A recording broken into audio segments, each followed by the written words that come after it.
Welcome to this recording of how to use Prospero financial reporting and budgeting. In this recording, we'll be looking at the copy plan option, which can be used to copy data between input definitions. And in this video, we'll be using the copy plan option to copy the balances, line item details, notes, human resource details, and capital items from the original budget to the Q1 forecast.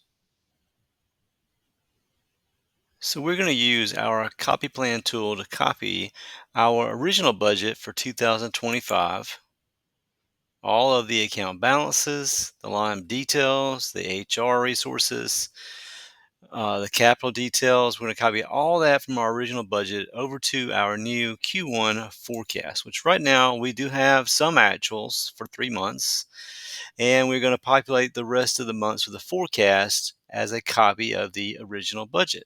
It's easy done in Prospero under Tools and then Copy Plan. So one-page wizard on the left-hand side is our source for the information we're going to copy from. I'll just select our budget 2025 input definition. On the right-hand side, where are we copying that data to? We're copying it to our forecast input definition. On the left, all those balances are in the original budget. On the right-hand side, they're going to be copied over to the forecast version. And all of this is for 2025. So the source is 2025 and the Q1 forecast is 2025. Now there are check boxes at the bottom.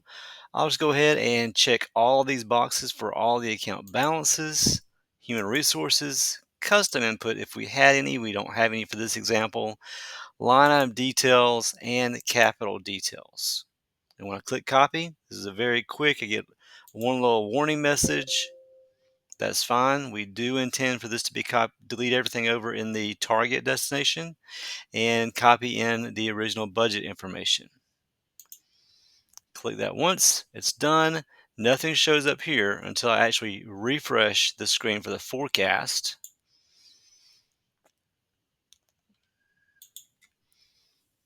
And once this opens for our new Q1 forecast, which I've set it to open up for actuals through the first 3 periods, I can see that actuals are now filled in for January, February, March. They were before, but now I also have the balances for the future months, April through December.